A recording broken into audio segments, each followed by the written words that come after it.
So why did you choose to teach? That's a really hard question. I actually really love learning, which is kind of dorky. But I really like that feeling when you learn something new and you find something really cool. Right, yeah. And so I'm in science, and so most of that is really cool. Okay. And so being able to share that with other people, teaching kind of gives me the opportunity to do that. Right. And to constantly learn stuff, exactly, which is yeah. just fun to me. That's awesome, yeah. So I like podcasts and nonfiction books and documentaries and stuff like that. Cool. It's just kind of fun. Okay. What are your most important learning goals for your students?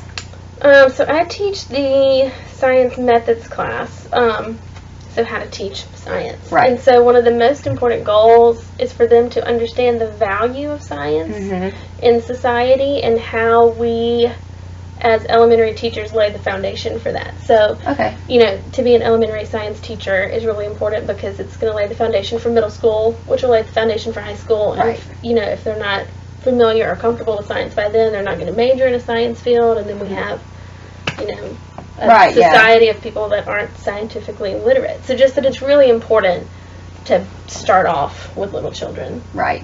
Why science is important. What is science? That kind of thing. Exactly. Okay. How do you provide relevant learning experiences for your students?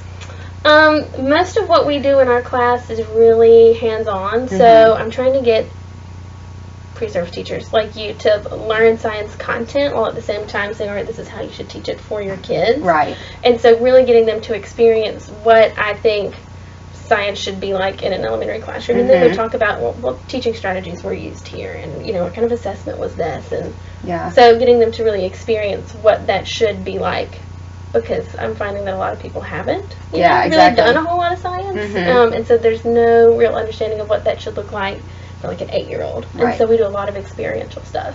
See, that's what I want to do for my classroom. Like, I don't want them to like sit in their desk a lot. Like, I want it to be like hands-on. You know? Like, I don't want them to get bored with it. Yeah. So. Well, and what's great is that we know that experiential hands-on learning is the way to get children to remember information. So, like, even if you, I don't like to say lazy, L-A-Z-Y, it's like a bad word, right? Like, even if you don't want to do it, if your goal is for students to learn, then that's how you have to teach. We know that that's the way to do it. Some people just get kind of stuck in a rut, I think. Exactly, Which is boring for students and for teachers.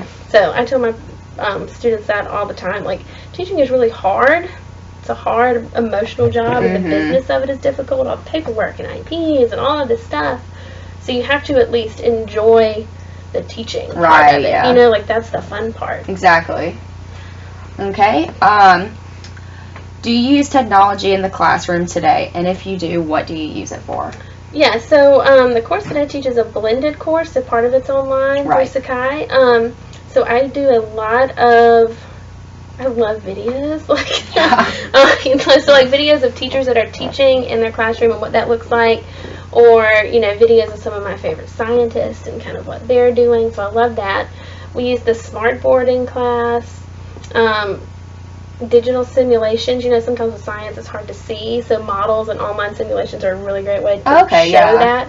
So different things like that. I have them make a photo narrative, which is like a storybook using things like Movie Maker or things, and so just different ways that you would use it in an elementary classroom, but just a little more structured, like assignments and stuff. Okay. But it's important, Yeah. So, yeah. Okay, last question. What suggestions would you offer new teachers to help them best prepare for their first year of teaching? For the first year, oh god, that's tough.